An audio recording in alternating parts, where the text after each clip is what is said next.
Everybody, happy Friday. Man, I was just outside. Hair's messed up. How's everybody doing today? Welcome to Friday's edition of Daily Distinction. Hope you're doing great. Hope everything is wonderful in your world and that you are ready for a big old weekend. You know, it's so funny here in Vegas.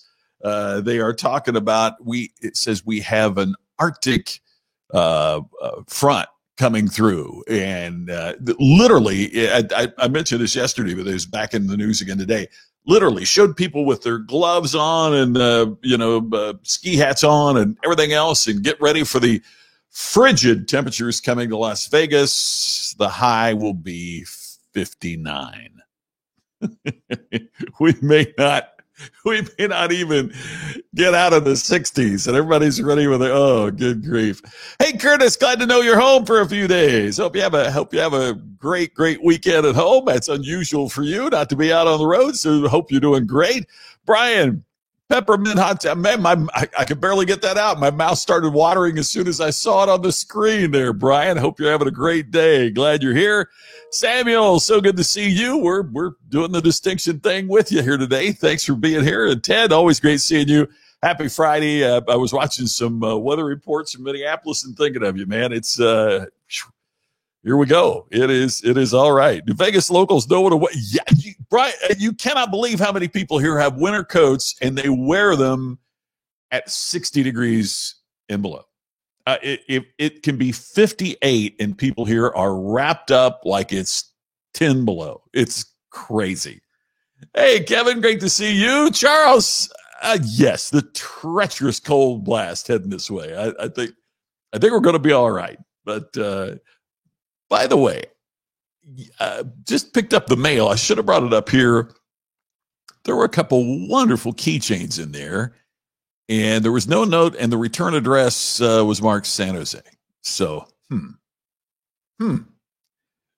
they're awesome. Thank you. 10:59 sounds good. Yeah, I know. There's been a lot of times in Indiana this time of year and later that 59 sounded like a doggone heat wave. Get the pool ready. Here we go. Right. So, today we're going to talk about obsession. Are you obsessed? Isn't it interesting that usually when we talk about obsession, it's a bad thing? You shouldn't be obsessed. They're obsessed with this or obsessed with that like it's a bad thing. And typically when we talk about obsession, it is a bad thing.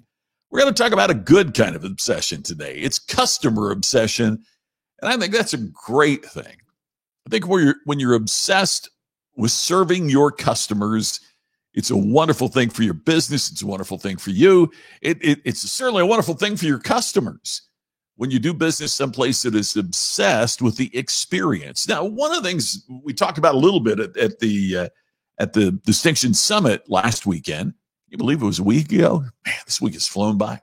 But one of the things we talked about was that customer obsession is one of the keys to delivering the ultimate customer experience. If you're not focused on your customers, you cannot deliver the ultimate customer experience. We want to talk just a little bit about customer obsession. And I've got some questions for you. It's just kind of like a test that you take in a magazine. It's going to see how obsessed you are about your customers. So let me ask you this to begin with. Do you think customer, when you make a decision or when you establish a policy for your business, regardless of the size of your business, when you think about the way you do things, do you think customer in that process? You probably heard this story, but a tradition at Amazon is that in any meeting that they have of any kind, in any meeting they have, they'll have an empty chair reserved in that meeting. Now we probably think of that as social distancing, but the reason Amazon does that is that chair is symbolic of the customer. And what they want to do is to make certain that the customer has a seat at the table anytime a decision is being made. That's kind of what the point of this question is. Are you obsessed? Do you think customer when you make a decision or policy? You wonder how many groups do that when you see some of the decisions that are made. You wonder how many groups actually go, what do our customers think about this? Several years ago, there was something that happened with an airline that I was flying a lot, and they had made a decision. I'll tell you what it was. United, which I was not a fan of at the time, and now I'm more of a fan of. I had the chance to work for United, and the new group, not the group that made the decision that I complained about, but the new group, I know how hard they're working to try to turn things around and provide a better customer experience. But the old group had this thing, and they brought it in. They were going to try to compete with Southwest, so they started kind of a offshoot airline, and they named it TED. I get it, UNITED, TED, the last of United. It was the smaller version of United, UNI on TED. Oh gosh, and there were no first class seats. Well, I had flown over 100,000 miles with United and had devoted my flying to United. And the reason that I did was because I didn't pay for the upgrade, but you kind of earn the upgrade with your loyalty. United basically said, if you fly this many miles, you're going to get this many upgrades. Here was the problem. I was living in Las Vegas, and there wasn't a single first class seat out of in other words, there was no chance to use the benefits that United had promised its frequent flyers. They changed the rules of the game. I can't imagine that any customer thought that was great. Particularly, the more loyal you were, the worse it was. So I wrote him a letter and I said, could you please name one time in history, not aviation history, but the history of any business, that the business grew by eliminating the services provided to their best customers? I never got a response. And I think it's probably because I can't think of one. Can you think of one where a business expanded and grew and improved its fortunes because it reduced the service provided its best customers? Doesn't happen. And they weren't customer obsessed. They were competition obsessed. They were so focused on Southwest Airlines that they focused on the competition, not the customer. By the way, they said, we did surveys. And, in the surveys, it said that our customers wanted lower fares. Well, doesn't that depend on how you ask the question? I mean, if I ask a question, would you like fares to be lower on your flight? Well, customer's going to say, nah, jack them up, raise them up high. Of course, everybody's going to say that. But when you combine it with all of those things that we need as customers, a good price is one, but it's not all. It's not the only thing. So do you think customer when you make a decision or establish policy? Second, do your customers feel better served than they expected? Now, part of this might be my customers really don't expect us to serve them too well, so we can get over that low bar. But what if you've got a reputation for great service? Are you even exceeding that? Do your customers feel better served than they expected? Now, this goes a little deeper than you might imagine because it means you also have to figure out what do your customers expect, and where are you falling short? And where can you exceed their expectations? Here's third. Does your customer perceive the value they received makes them feel good about doing business with you? In other words, do customers believe they received a good deal by doing business with you? And look, it gets back to what we've talked about so much about win-win as opposed to win-lose, right? Now, in other words, is there a way that I can help you win while I win so that we both feel good about it? That's value. When a customer feels like you have contributed so much value to them that they feel good about doing business with you, that's great. So are your customers feeling that? Do the customers perceive they received enough value from you, they feel good about doing business with you? It might mean that we have to raise the level of customer experience that we're delivering so they feel really good about it. But if customers feel good about the value they've received and they feel good about doing business with you, you're going to be all right. Jerry, I know a company that's faltering right now by not focusing on the customer. There you go, Jerry. That is on target, my friend. It happens though, doesn't it? In other words, we get so consumed with our competitor, we forget about our customer, and we find ourselves eroding from phenomenal to mediocre. And then guess what? We get on a spiral, don't we? I mean, we've seen it happen all the time.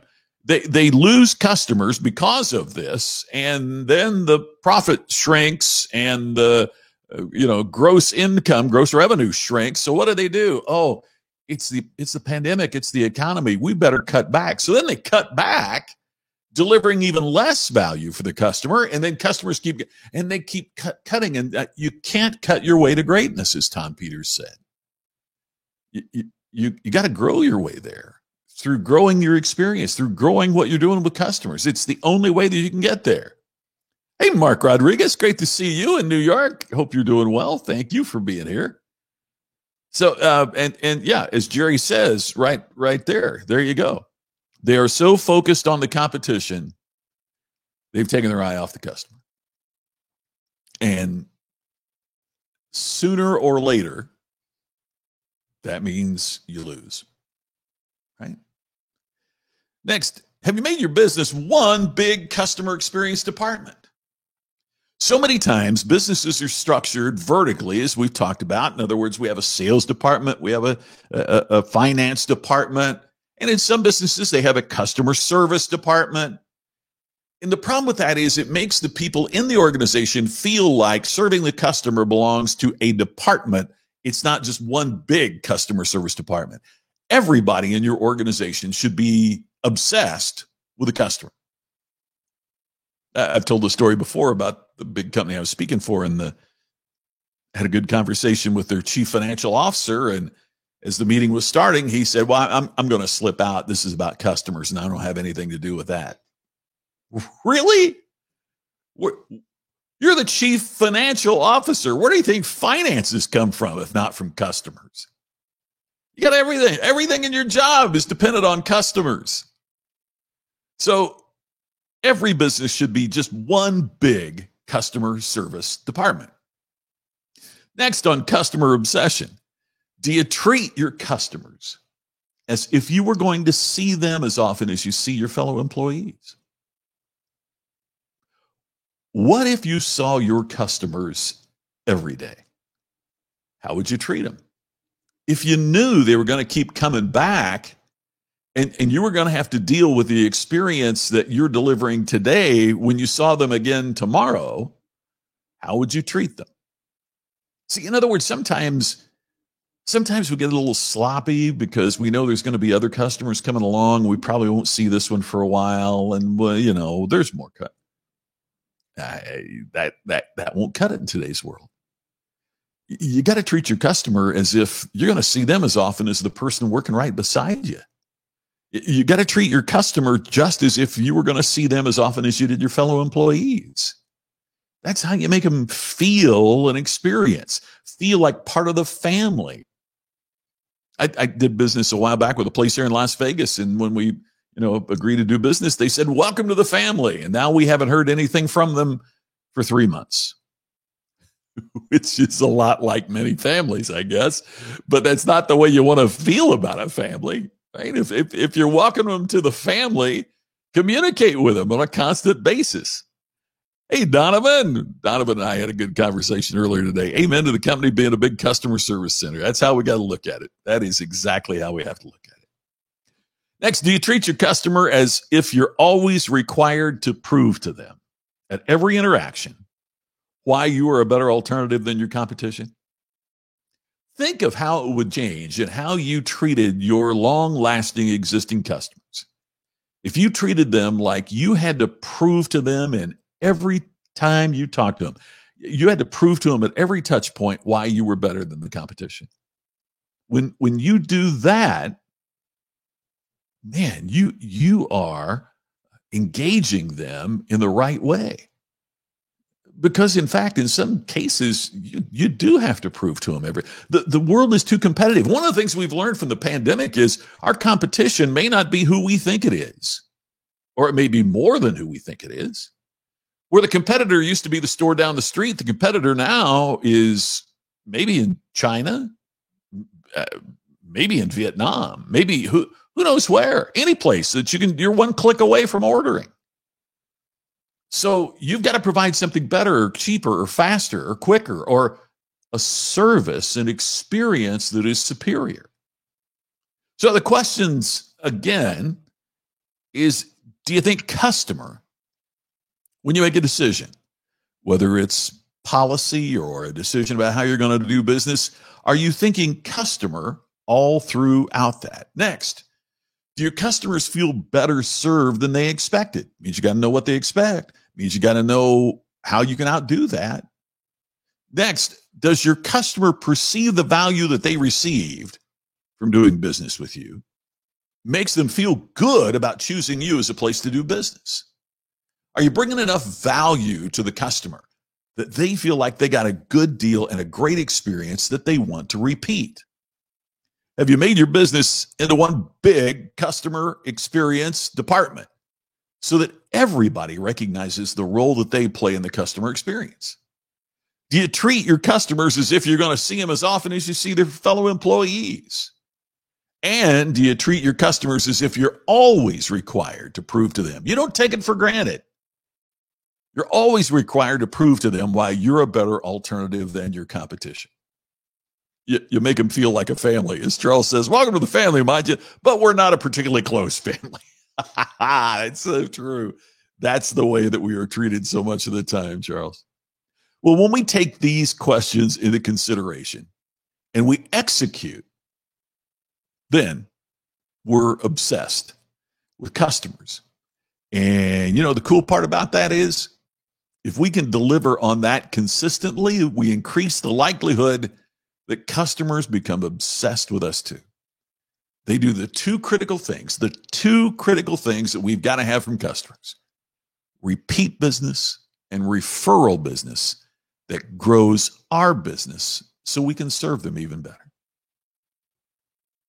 Well, as you know, on the weekends, we check in just real quickly at the same time. We'll do that this weekend, and hope you have a fantastic weekend wherever you are, whatever you're doing. And we'll be checking in with you again tomorrow, same time, on the next episode of Daily Distinction. Have a great weekend, everybody. I'll talk to you tomorrow. See you then. Thanks for being here. Appreciate it.